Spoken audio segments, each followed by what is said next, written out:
皆さんこんにちは。葵のジャパニーズポッドキャストへようこそ。このチャンネルは日本語学習している方へ日本語で日本の文化やありのままの日常の様子をお届けする場所です。今回は日本の冬の大イベント、クリスマスとお正月について話していきたいと思います。日本人であれば楽しみにしている人が多い日でもあります。特にお正月は日本の祝日の中でも一番重要だと言われています。日本人がクリスマスとお正月をどのようにして過ごすのか、どのような文化背景があるのか、それから関係する単語なども紹介していきます。では、まずクリスマスから話していきます。私はアメリカに住んでいたことがあるんですけど、アメリカや他の西洋の国では、クリスマスは主に家族と過ごす人が多いと思います。日本のクリスマスは主に恋人と過ごすロマンチックな日です。どちらかといえばバレンタインデーに近いです。とは言っても、日本でもバレンタインはあるので、クリスマスもバレンタインも恋人と過ごす日になっています。じゃあ恋人がいない人は日本のクリスマスをどう過ごすのか。恋人がいなくて一人でクリスマスを過ごすことをクリぼっちと呼びます。クリぼっちはクリスマスと一人ぼっちを合わせたスラングです。クリぼっちの人はいつも通り過ごす人が多いと思います。というのも、クリスマスイブやクリスマスは日本で正式に決められた祝日ではないので、普通に仕事がある人が多いです。クリぼっちの人はいつも通りに仕事に行って、いつも通りに家に帰ってくるだけの日となってしまう場合が多いと思います。もし恋人がいる場合には仕事終わりに恋人と会ったり、運が良ければ休みを取ったりして恋人と過ごします。日本のクリスマスといえばイルミネーションです。恋人同士でクリスマスイブやクリスマスの日にイルミネーションを見に行く人が多いです。12月に入ると各地でイルミネーションが始まるので、クリスマスに限らず冬になったらイルミネーションに行く人がたくさんいます。イルミネーションは夜にライトアップされるのでかなり冷え込みます。なので行く人は防寒準備をバッチリしていきますね。日本のイルミネーションは結構クオリティが高くて感動します。私は群馬県出身なので、イルミネーションで有名な足利フラワーパークに行ったことがあるんですけど、規模も大きくて全部見るのは結構時間かかりました。動物の形をしたやつとか、ピラミッドの形をしたものとか、すごかったです。最近ではそんなにまだメジャーではないんですけど、クリスマスマーケットをしているところもあります。でも正直、日本人が見よう見まねでやってるから、なんかあんまり本物感がなくてあんまりおすすめはできないです。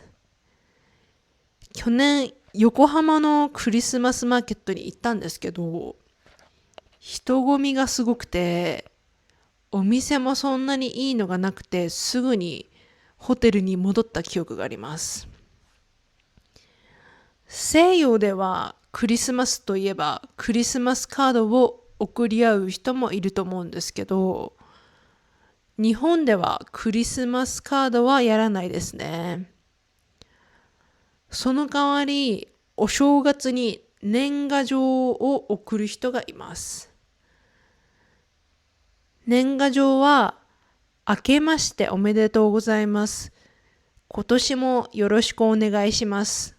という内容を写真やデコレーションをつけて送るメッセージカードですね。最近はスマホの発達で年賀状を送るのではなくてメッセージで送る人も増えてきました。それから日本ではクリスマスのプレゼント交換をする人もいます。恋人同士でやる人や仲のいい友達同士でやる人がいます。友達同士でやる場合には、事前にいくらくらいのプレゼントにするか、相場感を決めてから計画を立てます。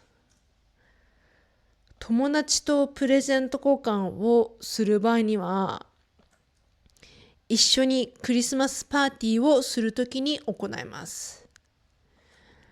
12月になると、空いている日を合わせて、クリスマスパーティーの予定を立てます。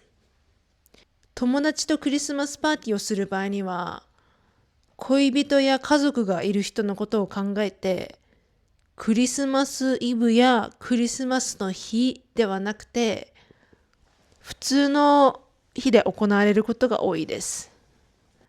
友達の家でご飯を一緒に食べたり、クリスマスケーキを食べたり、プレゼント交換をします。私は日本人の何かと口実をつけて友達と集まろうとする文化は結構好きです。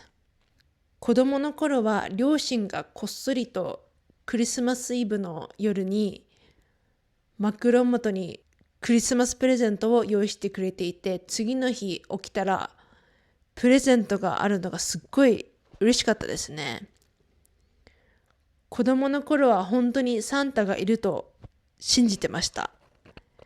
なぜか自分の欲しいと思ったものをサンタさんが知っていたのがすごく感激していました。今となってはすごくいい思い出ですね。次はお正月について話していきます。1月1日ですね。皆さん気をつけてほしいのが、月の一番初めの日のことを1日と呼びます。1日と言っても伝わりますが、ちょっと違和感があるので、1日という方が自然です。お正月は日本人にとって一番重要な日です。多くの日本人が仕事を休んで地元に帰省して家族と過ごします。自己紹介でも話したんですけど、私は看護師なので、病院はいつでも空いてるので、祝日関係なく仕事があります。なので、お正月はみんな休みたいので、休みの取り合いになります。お正月は1日なんですけど、12月31日のことは大晦日と呼ばれます。大晦日はやることがたくさんあります。まずは家の大掃除ですね。日本では一年の汚れを落として新年を迎えるという風習があります。大掃除は大晦日より前に始める人もいますし、大晦日に一気にやる人もいます。私の家族は大晦日の日に一気にやるタイプです。日頃の掃除ではやりきれない細かいところまで掃除します。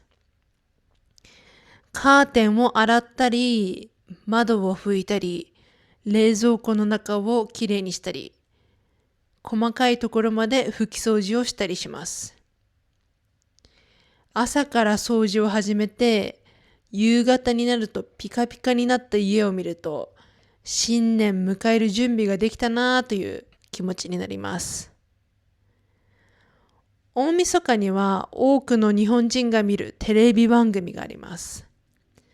それが紅白歌合戦です。日本人は紅白って呼びます。紅白は赤チームと白チームに分かれて歌を披露してどちらが勝つかという番組です。紅白歌合戦は1953年から続く70年以上続く歴史のあるテレビ番組です。日本人であれば誰もが知っている番組です。視聴率もかなり高いので、歌手やバンドグループにとっても紅白に出れるっていうのは名誉のあることだと思います。赤チームと白チームが競い合うんですけど、あまり勝敗は誰も気にしていないと思います。どちらかというと、その年に流行った歌や歌手やバンドを見て、家族団らんの時間を過ごす家庭の方が多いと思います。私も年を重ねるごとに流行に疎くなってきているので、紅白歌合戦を見て、こういうのが流行ったんだと学ぶ機会になってます。それから大晦日に食べるものといえば、年越しそばです。年越しそばとは、特別な料理っていうわけではなくて、普通のそばなんですけど、大晦日にはそばを食べるっていう風習があります。皆さん、そばは食べたことありますか？ラーメンは食べたことある人は多いと思うんですけど、そばってそんなに海外では見かけない気がします。そばはとても素朴な味がして私は大好きです。ラーメンみたいながっつりした日本食もいいですけど、そばみたいに胃に優しそうな日本食もおすすめです。1月1日お正月を迎えたら新年の挨拶をします。新年明けましておめでとうございます。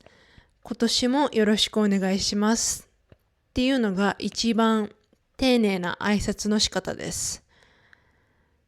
家族や親しい仲の友達には、明けましておめでとう、今年もよろしくねって言うと、カジュアルな言い方ができます。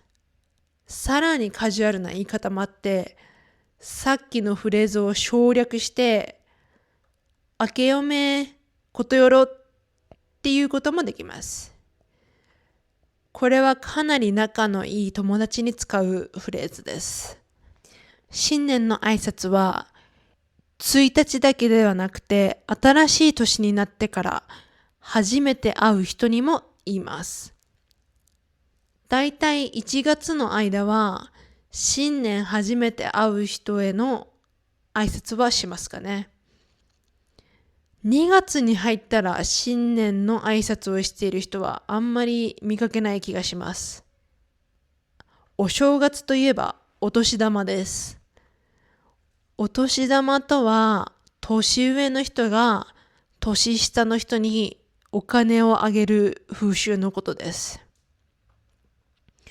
とは言っても受け取るのはだいたい子供か成人した20代前半の学生くらいまでですかね。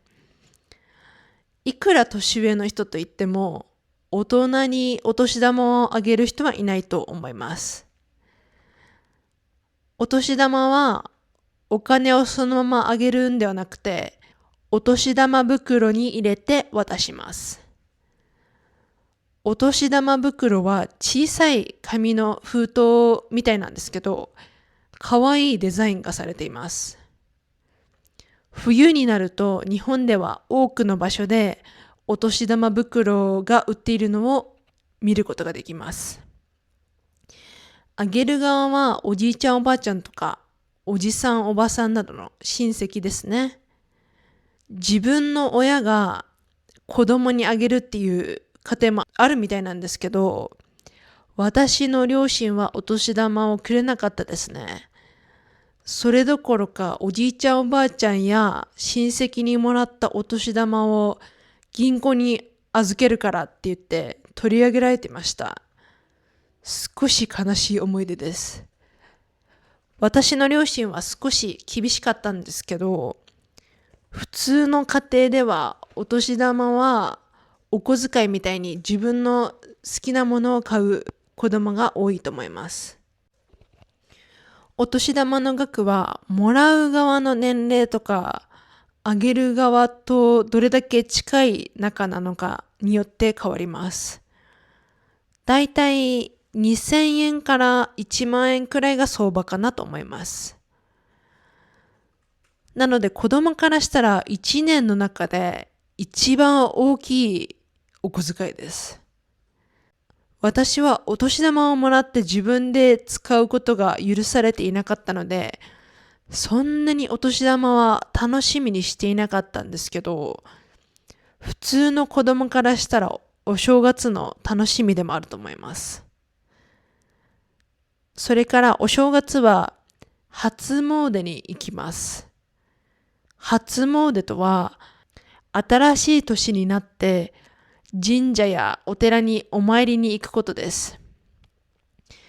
1日は混むことが多いので少し日付をずらしていく人もいます。一般的には1月15日くらいまでに行く場合がほとんどです。お参りでは昨年無事過ごせたことへの感謝をしたり、一年の無事を祈ったり、個人的な願いをしたりします。私はいつも新年の叶えたい目標を願います。人によってはお参りをした後にその年の運を占うためにおみくじを引く人もいます。それから絵馬を描く人もいます。絵馬は神社に行ったことがある人なら見たことがあるかもしれないんですけど、小さな木の板に手書きで自分の目標を書いて神社に吊るします。お正月の食べ物といえばおせちです。おせちはいろいろな食べ物が詰め合わせしてあるもので、イメージで言うと高級なお弁当パックみたいな感じです。おせちを食べたことある人いますか？私はおせちが大好きで、お正月の一番の楽しみです。でも子供の頃はおせち嫌いでした。なんか結構変わったものが入ってるんですよ。日本人でも何かわからないものが結構入ってたりします。子供の頃は慣れない味ばっかりだったんで、好きじゃなかったんですけど、大人になったら味に慣れてきたのか大好きになりました。おせちは作る家庭もあればお店に頼む家庭もあります。うちの家庭ではいつも頼むんですけど、結構値段が高いです。最低でも1万円くらいで、人数の多い家庭では3万とか5万とかのおせちを頼みます。それでも1年に1回の楽しみなので、とても価値のある食べ物だなと思います。それからお正月はお餅も食べます。餅といえば海外では餅のアイスクリームが有名だと思うんですけど、お正月に食べるのはアイスクリームではないです。もちろん日本にもデザートの餅アイスクリームも売ってますけど、餅は食事する時の米やパンみたいに炭水化物として扱われます。お餅は醤油につけたり、お雑煮に入れたりして食べます。私は醤油につけて海苔に巻いて食べるのが大好きです。それからきな粉につけて食べるのもめっちゃ美味しいです。きな粉は大豆を粉にしたものです。きな粉に少し砂糖を入れるとめちゃくちゃ美味しいのでおすすめです。お餅料理を試したことがない人は一回試してほしいです。すごく日本の味がして美味しいです。はい。日本のクリスマスとお正月の過ごし方は皆さんの国と比べてどうでしょうか？他の国の文化に興味があるので、もし似ているところや違うところがあれば、ぜひコメントで教えてください。はい。では、最後まで聞いてくれてありがとうございました。ではまた。